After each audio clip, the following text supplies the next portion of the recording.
Hey my listeners, कैसे हैं आप लोग। लेकर आ चुकी हूँ मैं आपके लिए कॉलेज लव स्टोरी का नया एपिसोड। तो चलिए इसे शुरू करते हैं। और हाँ, अगर आप चैनल पर न्यू हैं तो प्लीज़ गाइस सब्सक्राइब करना तो बिल्कुल मत भूलिएगा। तो चलिए इसे शुरू करते हैं बिना किसी देरी के।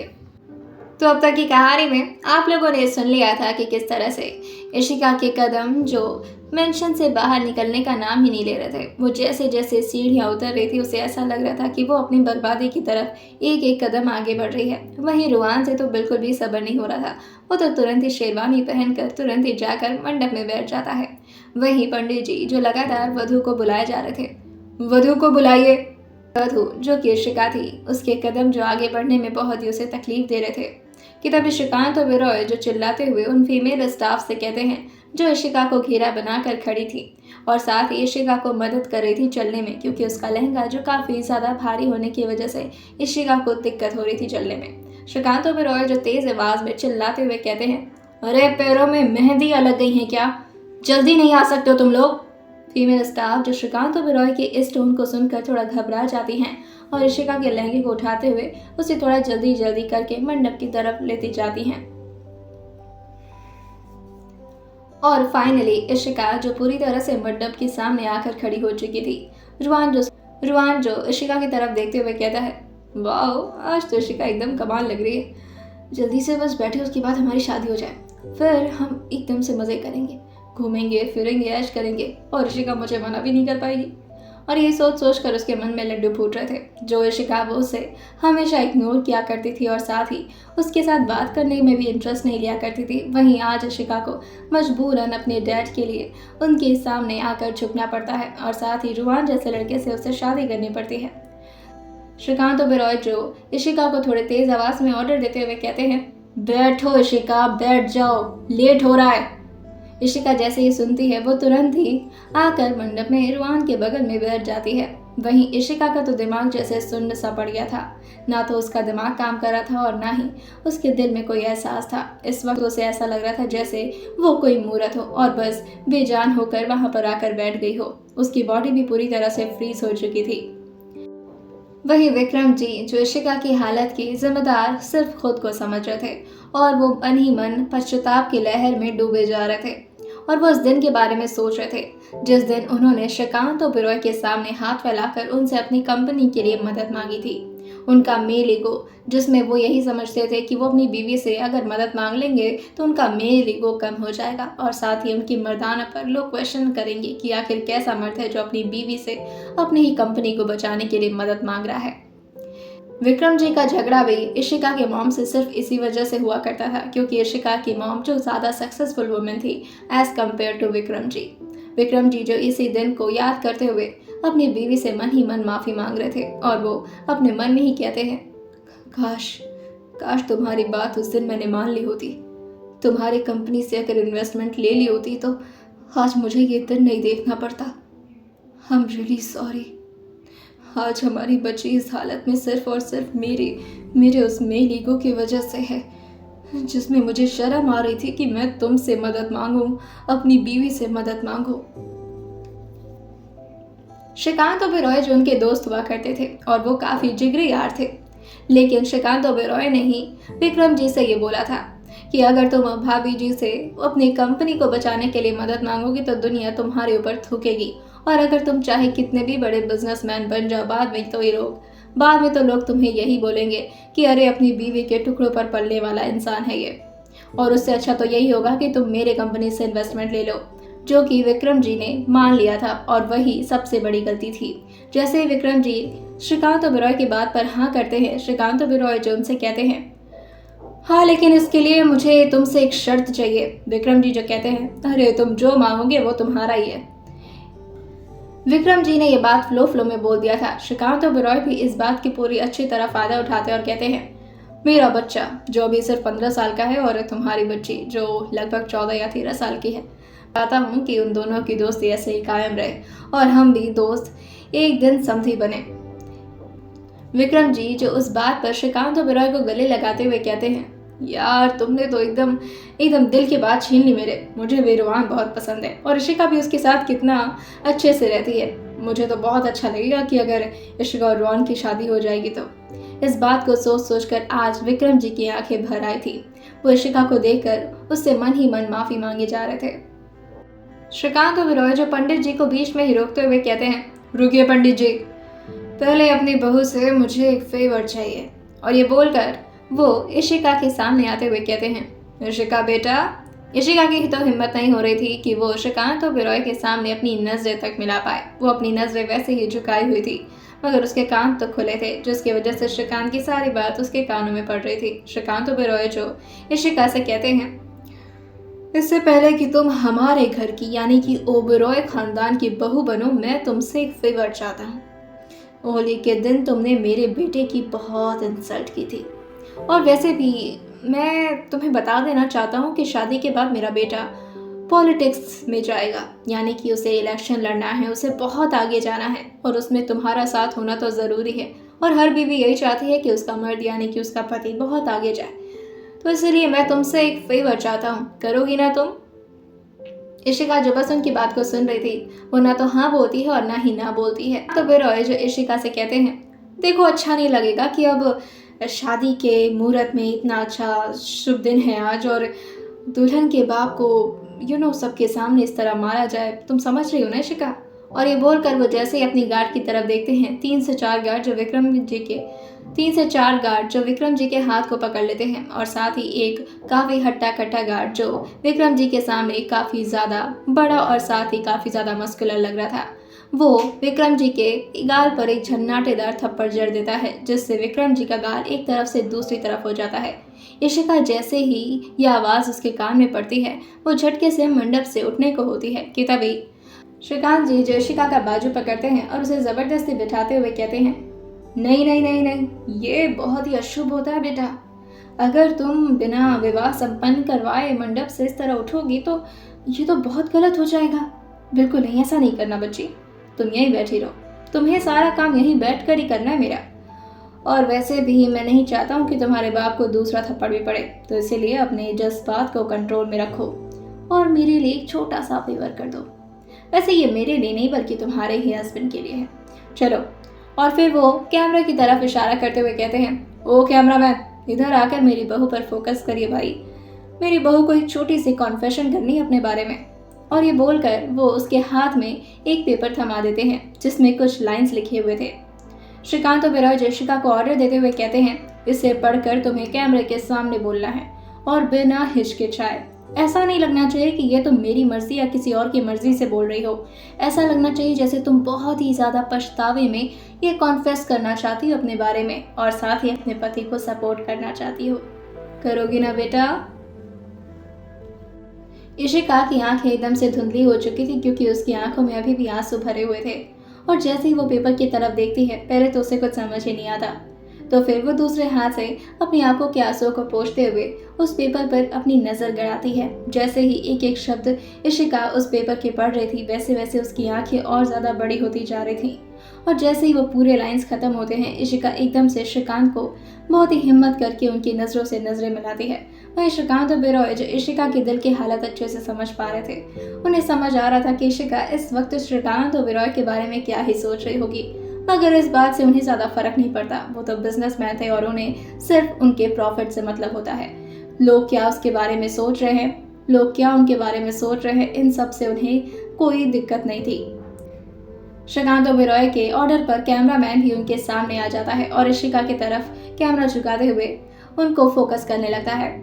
इशिका जो बहुत ही हिम्मत से कहती है, मैं नहीं ये पढ़ सकती, ये सब क्या है, मैं ऐसी नहीं हूँ। श्रीकांत ओबेरॉय जो कहते हैं, अरे तुम कैसी हो कैसी नहीं हो इस बात से किसको फर्क पड़ता है यार, वैसे भी 3 से 4 दिन ये न्यूज़ चलेगा, उसके बाद मीडिया को नया न्यूज़ मिल जाएगा, फिर वो लोग कुछ दिन बाद मेरे बेटे पर फोकस करेंगे या तुम पर। तुम्हें तो सिर्फ 4-5 दिन के लिए मैं फेमस कर रहा हूँ, तुम्हें तो खुशी मनाना चाहिए इसके लिए।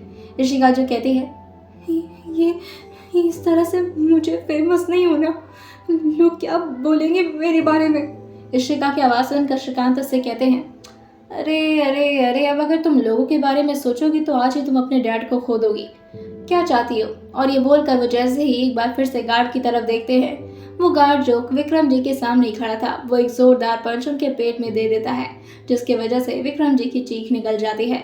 इशिका जो एकदम से विक्रम जी की इस हालत को देखकर मजबूर हो चुकी थी और उसे उस पेपर को देखकर फिर से हिम्मत करके उस पेपर के सारे शब्दों को दोबारा से पढ़ना पड़ता है और इस बार कैमरा के सामने। इशिका जो बहुत ही धीरे धीरे आवाज में उस पेपर में लिखे शब्दों को पढ़ती जा रही थी कि तभी श्रीकांत जी जो उससे कहते हैं, अरे खुद को नहीं सुनाना है, कैमरे में बोलो। इशिका जो कहती है, हाँ हाँ बोलती हूँ। श्रीकांत जी जो कहते हैं, और पेपर को रख कर बोलो। अपने मुंह से ऐसा लगना चाहिए कि तुम जानबूझकर ये कॉन्फेस कर रही हो, ना कि पेपर में पढ़कर। समझ आई बात? नाटक करने की जरूरत नहीं है, जल्द से जल्द करो। और वैसे भी शादी का शुभ मुहूर्त बीता जा रहा है, मैं नहीं चाहता कि अशुभ मुहूर्त में भी तुम्हें ये शादी करनी पड़े, क्योंकि शादी तो आज होकर ही रहेगी। इशिका जो कांपते हुए आवाज में कहती है, मैं यानी कि इशिका सहगल जो ये बताना चाहती है आप लोगों से। श्रीकांत जो से कहते हैं, अरे तुम्हारे बाप ने तुम्हें खाना नहीं खिलाया क्या आज तक? इतना कमज़ोर हो तुम, या आवाज़ ही नहीं निकल रही है? इशिका जो कहती है, सॉरी बोलती हूँ। और फिर वो कोशिश करती है कि वो थोड़ा तेज़ और साथ ही अपनी आवाज़ के कपकपी को थोड़ा कम करके बोले। इशिका जो अपने गले को थोड़ा ठीक करती है और फिर कैमरे के सामने देखते हुए उस सारे लाइंस को याद करके बोलने लगती है, मैं यानी कि इशिका सहगल जो आप लोगों से ये बताना चाहती है कि होली के दिन जो भी कुछ हुआ। और ये बोलते बोलते उसकी आंखों से आंसू गिरने लगते हैं। श्रीकांत जी जो इशिका की आवाज़ सुनकर उनके मन में बहुत तसल्ली सी महसूस हो रही थी। श्रीकांत जी जो कहते हैं, अब मेरे बेटे को इलेक्शन लड़ने से कोई नहीं रोक सकता और उसकी सीट तो पक्की है और साथ ही उसकी राजगद्दी भी। इशिका जो आगे कहती है, उस होली के दिन जो भी कुछ हुआ वो सारी गलती मेरी थी और रुआन ओबेरॉय यानी कि मेरे हस्बैंड, उन्होंने कुछ अपनी मर्ज़ी से नहीं किया, वो मेरी मर्ज़ी से मेरे। इशिका जो बहुत ही ज़्यादा हकलाते हुए बोल रही थी। श्रीकांत ओबेरॉय जी कहते हैं, कट! कितने बेवकूफ़ाने तरीके से बकवास कर रही हो तुम। तुम्हें क्या लगता है मुझे समझ नहीं आ रहा? इस तरह से कांपते कांपते बोलोगी तो किसी को भी तुम्हारी बातों पर विश्वास नहीं होगा। अपनी आंखों को कैमरे के सामने करो और फिर बोलो। इशिका की हिम्मत नहीं हो रही थी कि वो ये सब कुछ बोले। आखिर वो ये सब कैसे बोल सकती थी? श्रीकांत ओबेरॉय जिस सारी रुआन की गलती को इशिका पर थोपना चाहते थे ताकि इलेक्शन में उसे कोई प्रॉब्लम ना हो। इशिका जो तब भी अपनी आवाज़ नहीं निकालती तो गार्ड फिर से एक पंच विक्रम जी के चेहरे पर जोरदार पंच दे देते हैं, जिससे फिर से विक्रम जी की चीख निकल जाती है। मगर विक्रम जी नहीं चाहते थे कि इशिका कुछ भी बोले, तो वो इशिका से कहते हैं, तुम कुछ नहीं बोलोगी, तुम एकदम शांत रहना, मेरी चिंता मत करो बेटा, तुम एकदम चुप रहना। इशिका जो भला कैसे अपने डैड को इस तरह से मार खाता हुआ देख सकती थी। वो कहती है, मैं बोलती हूँ लेकिन एक शर्त पर बोलूँगी। आप मेरे डैड को पहले छोड़ने के लिए कहिए उन बॉडीगार्ड से। श्रीकांत ओबेरॉय जो कहते हैं, अच्छा तो हमारे साथ डीलिंग करोगी तुम? वैसे ओबेरॉय ख़ानदान की बहू हो, डीलिंग करना तो तुम्हें सीखना ही पड़ेगा। आने वाले टाइम में बिजनेस वगैरह संभालने में रुआन की मदद तुम्हें तो करनी पड़ेगी ना। तुम्हारी माँ इतनी बड़ी बिजनेस वूमन थी तो भला तुम्हारे अंदर भी उनकी थोड़ी बहुत गुण तो होंगे ही। इशिका जो कहती है, मैंने जितना कहा उतना पहले करवाइए, मेरे डैड को छुड़वाइए वरना मैं कुछ नहीं बोलूँगी। इशिका की बात सुनकर श्रीकांत ओबेरॉय जो अपने फोरहेड पर थोड़ा रब करते हैं और कहते हैं, बहुत नाटक है इस लड़की का, चलो छोड़ दो भाई विक्रम जी को, हमारी होने वाली बहू के बाबा हैं वो, भला हमारे समधी के साथ इस तरह की हरकतें मुझे भी कोई मंजूर थोड़ी ना है, बस वो तो तुम्हारी वजह से। चलो अब तुरंत ही बोलो। इशिका जो कैमरे के सामने एकदम से अड़ के बोलती है, मैं यानी कि इशिका सहगल इस बात की कॉन्फेशन करना चाहती हूँ आप लोगों से कि होली के दिन जो भी कुछ हुआ उसमें सिर्फ मेरी गलती थी और रुआन जो कि मेरे होने वाले हस्बैंड हैं उन्होंने कुछ नहीं किया, सारी गलती मेरी थी, मैं ही कैरेक्टरलेस हूँ। उस दिन मैंने भांग पी लिया था और मैंने जो भी कुछ कहा वो सब झूठ था, वो सारी कॉन्फेशन झूठ थी और वो वीडियो जो भी बनाया गया था वो मेरी मर्ज़ी से बनाया गया था और उसमें कुछ भी सच्चाई नहीं थी। रुआन जी बिल्कुल सही है, मैं ही गलत थी, सब मेरी गलती है। और ये बोलते बोलते इशिका जो जोर से चिल्लाते हुए कहती है, सब मेरी गलती है। इशिका के अंदर की दर्द उसकी आवाज में साफ नजर आ रहे थे। विक्रांत जी जो कैमरामैन से कहते हैं, बस बस बस हो गया, चलो भाई अब जल्द से जल्द इस वीडियो को पूरी दुनिया में वायरल करवाओ ताकि मेरे बच्चे की जितने भी इंसल्ट हुई है वो सब इस लड़की के द्वारा वापस लिया जा सके। और अब सारी नज़र इशिका तुम पर होगी। जो नज़र मेरे बेटे को गंदे नज़रों से देख रही थी, जो नज़र मेरे बेटे को जज कर रही थी, उसे कैरेक्टरलेस बोल रही थी, अब वो तुम ही कैरेक्टरलेस बोलेंगे। मंजूर है ना तुम्हें? इशिका जो कहती है। इशिका को बहुत ज़ोर से गुस्सा आ रहा था और वो गुस्से में ही कहती है, हाँ मंजूर है मुझे। और ये बोलकर वो फिर से अपनी नज़रें हटा लेती है। श्रीकांत ओबेरॉय से अपनी नज़रें हटा लेती है। वही रुआन को ये सब कुछ ठीक नहीं लगता, मगर फिर भी वो कुछ नहीं कहते, क्योंकि बात तो सही थी। अगर रुआन के बारे में इस तरह की वीडियोस और ज़्यादा वायरल होती जाती तो फिर उसका इलेक्शन में खड़ा होना बहुत ही ज़्यादा मुश्किल हो जाता। पंडित जी जो आगे विवाह का कार्यक्रम शुरू करते ही कि तभी ऊपर से हवाओं का तेज लहर जो एकदम से सारे लोगों के सर से गुजर जाता है। सारे लोग जो एक बार ऊपर की तरफ देखते हैं तो सबकी नज़र चौपर पर जाती है जो उसी मेंशन की तरफ लैंड होने को थी। वहीं श्रीकांत ओबेरॉय जो पंडित जी से कहते हैं, आप मंत्र शुरू रखिए, उसे बंद करने की जरूरत नहीं है। और श्रीकांत ओबेरॉय चौपर की तरफ देखते हुए कहते हैं, कौन हो सकता है इसमें? इस मेंशन के बारे में तो सिर्फ मेरे कुछ खास दोस्तों को पता है या तो मंत्री जी को पता है। कहीं मंत्री जी तो, लेकिन मैंने तो उन्हें इनवाइट तक नहीं किया था। कहीं उन्हें पता तो नहीं चल गया कि मेरी बेटी की आज शादी हो रही है। आखिर कौन हो सकता है ये? और वो अपने असिस्टेंट की तरफ भागते हुए कहते हैं, ये कौन है? उनका असिस्टेंट जो अपना सर झुका कर कहता है, सर मुझे कोई आइडिया नहीं है सर, और वैसे भी इस मेंशन के बारे में तो आपने किसी को भी बताने से मना किया था, तो मैंने तो कभी किसी को इस बारे में जिक्र ही नहीं किया। श्रीकांत ओबेरॉय जो कहते हैं, फिर कौन हो सकता है इसमें? कहीं मेरा कोई दुश्मन? नहीं, श्रीकांत ओबेरॉय का तो एक ही दुश्मन था और वो तो कब का इस दुनिया को छोड़कर जा चुका है। मुझे अब कोई खतरा नहीं है, ये ज़रूर मेरा कोई अपना ही होगा। जैसे जैसे चौपर नीचे की तरफ बढ़ रहे थे वैसे वैसे मंडप की सजावट जो पूरी तरह से खराब होती जा रही थी। वहाँ पर सब लोग अपनी आंखों को ढकने की कोशिश कर रहे थे क्योंकि चौपर की हवाएं जो सबकी आंखों में धूल झोंक रही थी। मगर इशिका को इन सारी चीज़ों से कोई फर्क नहीं पड़ रहा था, क्योंकि इशिका को तो पता था कि उसकी ज़िंदगी में अब कुछ भी ठीक नहीं होने वाला है।